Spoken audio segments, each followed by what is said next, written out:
Hello everyone and welcome to this charging in the field, charging en route video. This small device here, the Garmin Edge 130 Plus, was first released in 2018. It aims at cyclists who didn't want a large touchscreen, for example, or a large form factor. It's quite small and compact. Yeah, as your Garmin Edge 130 Plus gets older, you might notice that the battery life isn't as it was right at the beginning, but don't worry, with the right habits and a few charging tips and your right brakes, you can get more life out of your devices by avoiding charging states at the lower end. That's it. Fasten your seatbelts, boarding completed, let's go!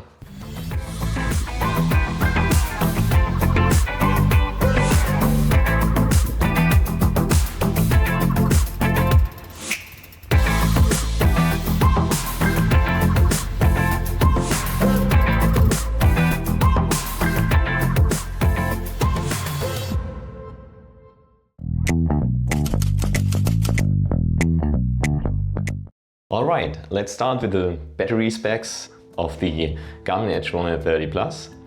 It is a 3.7 volt battery with a capacity with 180 milliampere hours. So under normal conditions in summertime, as the device was new, you had an endurance of about 12 hours. And in my case, it was like in wintertime, I had around 4 to 6 hours until I replaced my battery. These are the specs for the device.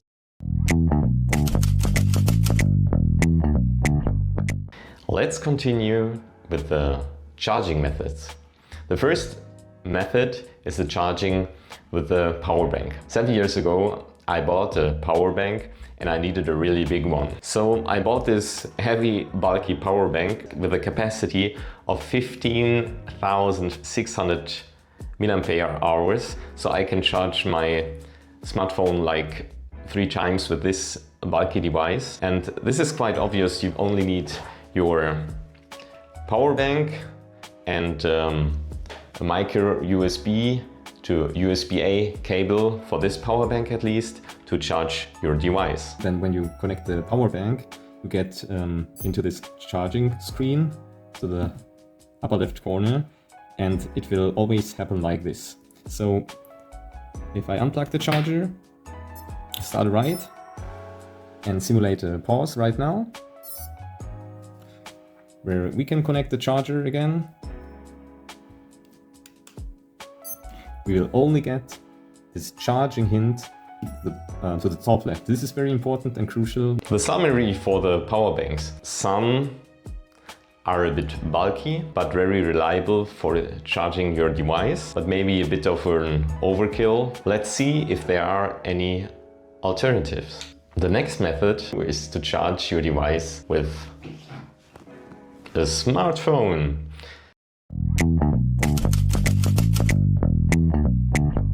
So the second method is quite cool because you do not need a power bank, but you need a smartphone with a USB-C or whichever connection your cell phone has, and another micro USB connector for the Edge 130 Plus.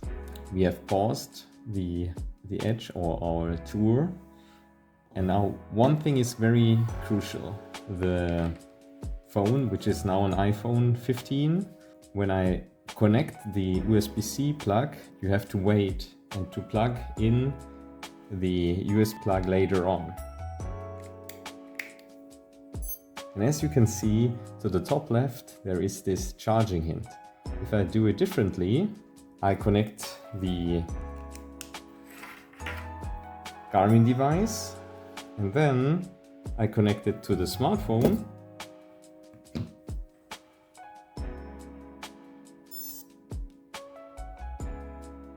A different sound, and you get this charging screen. I will tell you why this is very important, because when you plug in the charging cable like this, and I will remove it now,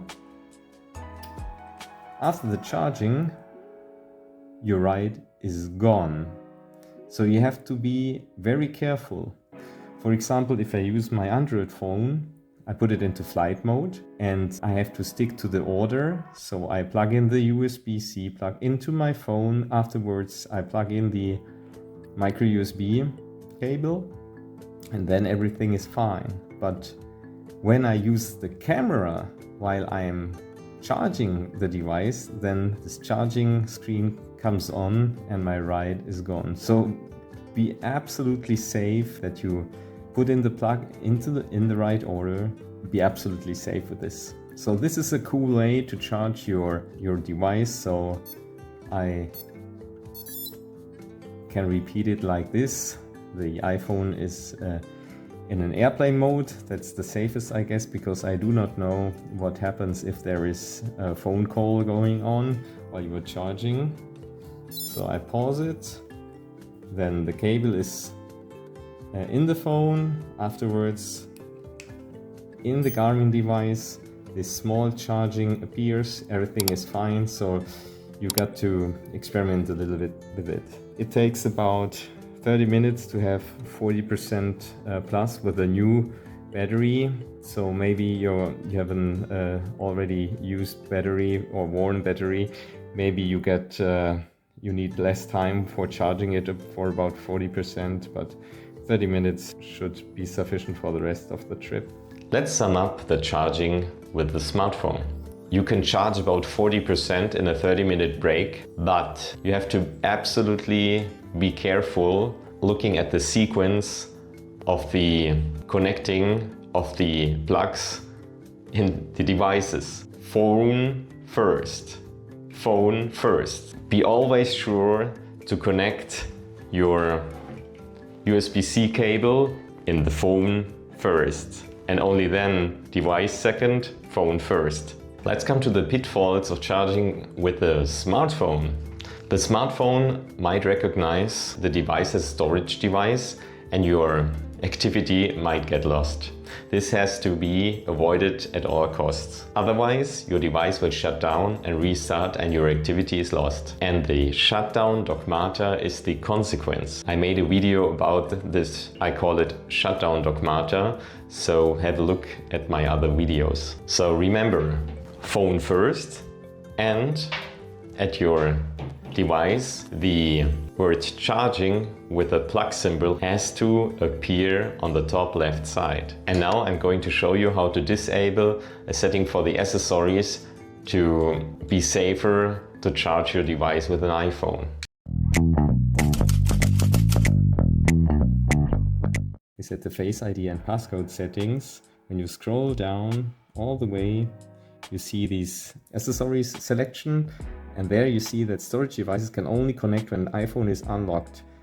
So if you enable this and your phone is locked and you put in your connecting cable, maybe your iPhone will think that it is a storage device and charging screen will appear and or erase your ride. So I think the safe way is to disable this accessories field in your Face and ID passcode settings. Then you should be all set. You might try out other devices which may provide power. For example, any device which has an appropriate charging socket. This headlamp, for example, has a USB-C socket.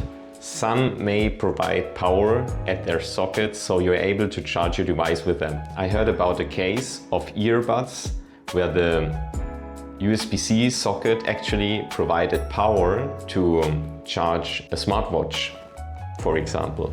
So give it a try.